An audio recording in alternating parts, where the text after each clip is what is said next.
तो गोली को नहीं काम करेगी। देखो जी मौलवी साहब ਜਿਹੜੇ ਸੀ ਨਾ ਇਹ ਦੱਸ ਰਹੇ ਸਨ ਵੀ ਇੱਕ ਬੰਦਾ ਅਗਰ ਮਾੜਾ ਹੈ ਨਾ ਉਹਨੂੰ ਤਕੜਾ ਬੰਦਾ ਮਾਰਦਾ ਹੈ ਨਾ ਅਗਰ ਉਹ ਚੋਂ ਮਾੜਾ ਜਿਹੜਾ ਖਮੋਸ਼ ਹੋ ਜਾਂਦਾ ਨਹੀਂ ਉਹਦੇ ਨਾਲ ਬਰਾਬਰੀ ਕਰ ਸਕਦਾ ਉਹ ਅੱਲਾ ਤੇ ਸੁੱਟ ਦਿੰਦਾ ਵੀ ਮੇਰਾ ਬਦਲਾ ਅੱਲਾ ਲਏਗਾ। ਹਾਂਜੀ ਉਹ ਕਹਿੰਦਾ ਜੀ ਅੱਲਾ ਤਾਲਾ ਉਹਦਾ ਬਦਲਾ ਲਾਜ਼ਮੀ ਲੈਂਦਾ। ਇਹ ਤੁਸੀਂ ਭੁੱਲ ਜਾਓ ਕਿ ਅੱਲਾ ਤਾਲਾ ਬਦਲਾ ਨਹੀਂ ਲੈਂਦਾ। ਅੱਲਾ ਤਾਲਾ ਉਹਦਾ ਬਦਲਾ ਮਾੜੇ ਬੰਦੇ ਦਾ ਗਰੀਬ ਦਾ ਲੈਂਦਾ। ਕਿਉਂ ਜੀ ਨਸੀਰ ਸਾਹਿਬ ਮੈਂ ਸਹੀ ਗੱਲਾਂ ਦੱਸਾਂ? हाँ सही अच्छी गल करदे पे हो कोई ਅੱਲਾਹ ਪਾਕ ਲੈਂਦਾ ਜੀ ਬਦਲਾ ਇਹਦੇ ਕੋਈ ਸ਼ੱਕ ਹਾਂਜੀ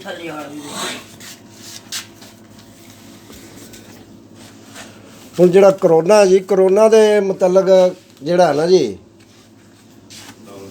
ਵਾਲੇਕੁਮ ਅਸਲਾਮ ਕਰੋਨਾ ਦਾ ਖੌਫ ਜਿਹੜਾ ਜ਼ਿਆਦਾਤਰ ਜਿਹੜਾ ਮੀਡੀਆ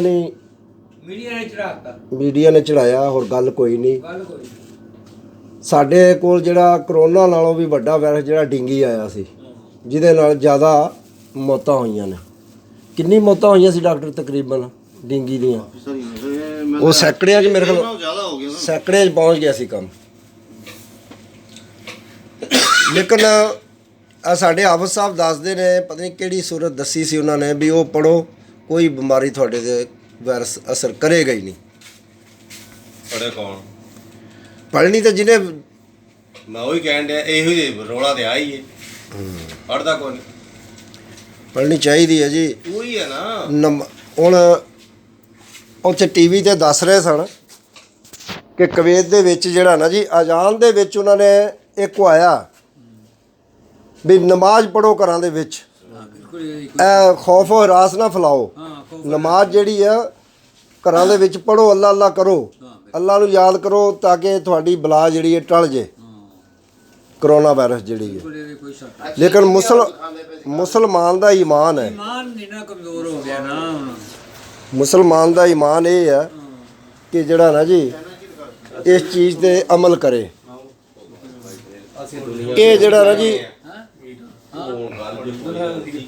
ਨਹੀਂ ਅਸੀਂ ਕਿਉਂ ਅਸੀਂ ਕਿਉਂ ਉਹਨੂੰ ਮਨਾ ਕਰ ਰਹੇ ਕਿ ਮੈਂ ਰੱਖੂਗਾ ਤੁਸੀਂ ਵੀ ਪਤਾ ਨਹੀਂ ਉਹਨਾਂ ਨੂੰ ਆਵੇ ਅੱਛਾ ਨਹੀਂ ਪਿੱਛੋਂ ਰਾਇਆ ਸਾਡੇ ਦੂਰ ਨਾ ਜਾ ਟੀਵੀ ਤੇ ਮੋਰ ਤਾਰਕ ਜਮੀਲ ਲੱਗਿਆ ਗਾਲ ਨਹੀਂ ਕਰਨੀ ਮੈਂ ਵੀਡੀਓ ਬਣਾ ਰਿਹਾ ਉਂਝ ਗੱਲਾਂ ਕਰ ਨਹੀਂ ਉਹ ਮੈਂ ਤੇ ਤੁਹਾਨੂੰ ਮਸਲੇ ਦੀ ਗੱਲ ਦੱਸਣ ਡਿਆ।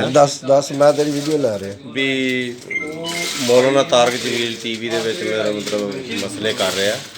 ਉਹਨੇ ਕਿਹਾ ਵੀ ਅੱਲਾਹ ਪਾਕ ਦਾ ਹੁਕਮ ਹੈ ਵੀ ਆਪ ਆਪਣੇ ਨਬੀ ਦੀ ਇੱਕ ਸੁਨਨਤ ਜਿਹੜੀ ਆ ਨਾ ਤੁਸੀਂ ਅਪਣਾ ਲਓ ਨਾ ਆਪਣੀ ਜ਼ਿੰਦਗੀ ਦੇ ਵਿੱਚ ਇੱਕ ਸੁਨਨਤ ਪੂਰੀ ਕਰੋ ਤੇ ਦੋਜ਼ਖ ਦੀ ਅੱਗ ਤੁਹਾਡੇ ਤੇ ਆਰਾਮ ਹੋ ਜਾਏਗੀ।